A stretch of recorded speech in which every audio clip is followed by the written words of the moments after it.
Shri Ram's IAS serving the nation since 1985. अब offline हो या online, we are the lifeline. दोस्तों, डोनाल्ड ट्रंप ने नॉर्थ कोरिया के supreme leader Kim Jong Un के लिए एक स्टेटमेंट दिया है that he says Kim Jong Un उन्हें बहुत मिस कर रहे थे। ट्रंप ने अपनी कैंपेन रिलीज में बार बार ये बात रिपीट किया था और अपने सपोर्टर्स को ये दिखाया था कि उनका और किम का एक खास दोस्ती का बॉन्ड था जो कि और किसी यूएस लीडर के साथ नहीं हुआ। We had a very good meeting yesterday with North Korea. My relationship with Kim Jong-un is a good one. अब देखो, डोनाल्ड ट्रंप का ये कहना है कि उनकी ये रिलेशनशिप उनके लीडरशिप का प्रूफ है जो एक पीसफुल वर्ल्ड बना सकता है, लेकिन नॉर्थ कोरिया की तरफ से ट्रंप के इस स्टेटमेंट को थोड़ा अलग तरीके से देखा गया और उन्होंने अपनी न्यूक्लियर और मिलिट्री पॉलिसीज पर फोकस कंटिन्यू रखा है।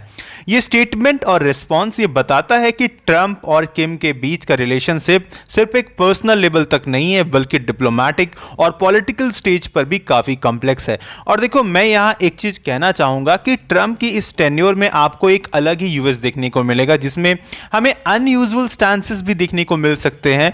खास करके रिसेंटली उन्होंने कुछ बड़े बड़े दावे किए हैं, लाइक उनके आने से इस दुनिया में पीस स्टैब्लिश होगा, he will and all Wars. और देखो, डोनाल्ड ट्रंप और north Korean leader Kim Jong उन का रिलेशनशिप हमेशा से ही इंटरेस्टिंग और अनप्रेडिक्टेबल रहा है।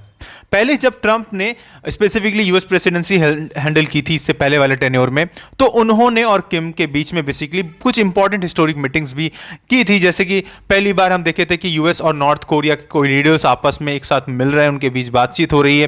ट्रंप का कहना है कि उनका और किम का रिलेशनशिप काफ़ी अच्छा रहा है और वो क्लेम भी करते हैं कि अब इवन किम उन्हें मिस कर रहे हैं बहुत सालों से। ठीक है, तो 2018 में एक्चुअली ट्रंप और किम का पहला समिट सिंगापुर में हुआ था। ये समिट बहुत ही हाई प्रोफाइल और ग्लोबली कवर्ड इवेंट है क्योंकि ये पहली बार था कि जब कोई सिटिंग यूएस प्रेसिडेंट एक नॉर्थ कोरियन लीडर के साथ मिल रहे थे।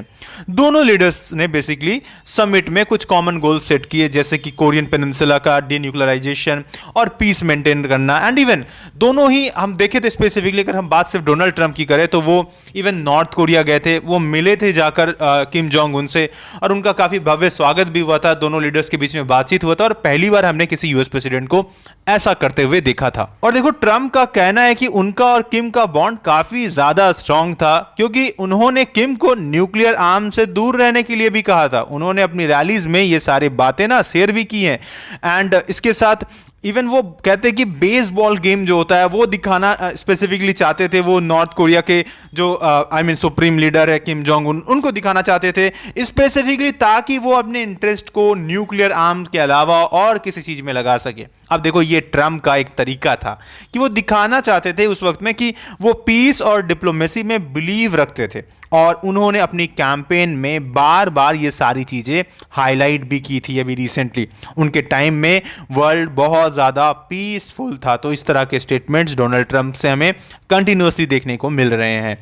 अब देखो, जब ट्रंप ने ये क्लेम किया कि वो उन्हें मिस कर रहे हैं, तो शायद वापस देखना चाहते हैं कि तब नॉर्थ कोरियन स्टेट मीडिया ने काफ़ी क्विकली इस पर रिस्पॉन्स भी दिया है क्योंकि उन्होंने कहा कि देखो, चाहे ट्रंप हो या कोई और यूएस लीडर हो, उनका मिलिट्री और न्यूक्लियर पॉलिसी के ऊपर स्टैंड बदलने का कोई प्लान नहीं और वो बदलेंगे भी नहीं। ठीक है, तो यहां नॉर्थ कोरिया ने भी कहा है कि वो अब किसी भी तरीके से पीस टॉक या नेगोशिएशन के मूड में नहीं है और अगर जरूरत पड़ी तो वो अपने न्यूक्लियर वेपन से खुद को प्रोटेक्ट भी करेंगे। Definitely they will use it right in such cases, right.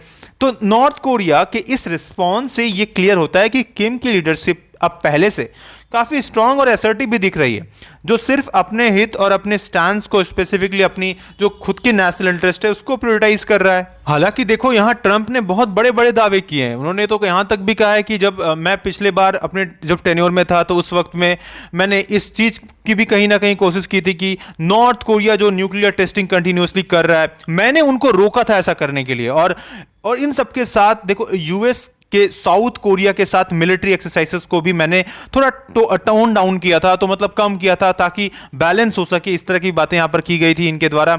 और देखो, ये ट्रंप के सपोर्टर्स के लिए बेसिकली एक एश्योरेंस था उस वक्त में, क्योंकि जाहिर सी बात है जब इलेक्शन कैंपेन चलता है तो कई बार बहुत सारी ऐसी भी बातें की जाती हैं जो एक्चुअली कभी कभी जिसका वास्तविकता से बहुत ज़्यादा लेना नहीं होता है, क्योंकि पॉलिटिकली मोटिवेटेड स्टेटमेंट्स होते हैं बहुत ज़्यादा।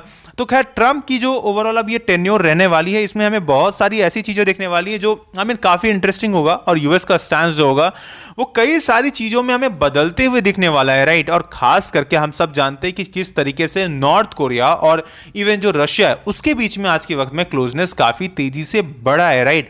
एंड खास करके अभी रिसेंटली रशिया ने भी इस बात की कहीं ना कहीं आप समझ लो ऑफिशियली अनुमति एक तरीके से दे दी है कि ठीक है, जो भी हमारा मिलिट्री डिफेंस पैक्ट है वो अब ऑफिशियली एक्चुअली रिकॉग्नाइज्ड है, और उसको हम कहीं ना कहीं मेंटेन भी करेंगे। और हमने ये चीज़ देखा है कि किस तरीके से इतने मुश्किल के वक्त में रशिया के साथ कहीं ना कहीं नॉर्थ कोरिया खड़ा है, क्योंकि नॉर्थ कोरिया ने बहुत बड़े नंबर पे अपने सोल्जर्स, अपनी मिलिट्री इक्विपमेंट्स को कहीं ना कहीं रशिया यूक्रेन वॉर में आज झोंका है। और ये चीज़ एक्चुअली में ये दोनों कंट्री के रिलेशनशिप को और भी ज़्यादा स्ट्रांग करेगा। एंड इवन यहाँ पर चाइना भी है, क्योंकि चाइना, नॉर्थ कोरिया और स्पेसिफिकली रशिया और साथ में ईरान भी उस तरफ है। तो इस चीज को बैलेंस करने के लिए, इस चीज को कहीं ना कहीं आप समझ लो कैसे भी करके इस पर्टिकुलर ग्रुपिंग के इफेक्ट, जिसे क्रिंक कहा जाता है, इसके इफेक्ट को रिड्यूस करने के लिए यहां पर ट्रंप इस तरह की चीजें हमें करते हुए दिखेंगे। खास करके ये बैलेंस आउट करने की कोशिश करेंगे अपने स्टेटमेंट्स के जरिए, अपनी बातों के जरिए। कैसे भी करके हम देखेंगे कि इवन जो प्रॉब्लम्स जो ओवरऑल आज के वक्त में काफी ज्यादा पीक पर है, उसको कहीं ना कहीं धीरे धीरे करके कम करने की कोशिश करेंगे यहां पर ट्रंप। और हमने देखा कि किस तरीके से कंटिन्यूअसली इवन डोनाल्ड ट्रंप और रशिया के प्रेसिडेंट पुतिन जो है, व्लादिमीर पुतिन, उनके बीच में बातचीत हो रही है एंड कुछ टॉक्स चल रहे हैं ऑब्वियसली फोन पे। तो इस तरह की बातें हमने देखा है, तो बधाइयां भी आई हैं उनकी तरफ से। तो ये चीजें काफी इंटरेस्टिंग हो जाती हैं। तो देखो इन फ्यूचर अभी कई सारे ऐसे डेवलपमेंट्स आएंगे जिसके ऊपर में definitely I will make updated videos for you guys, and for that what you need to do is to subscribe Shri Ram's IAS channel if you have not done so far.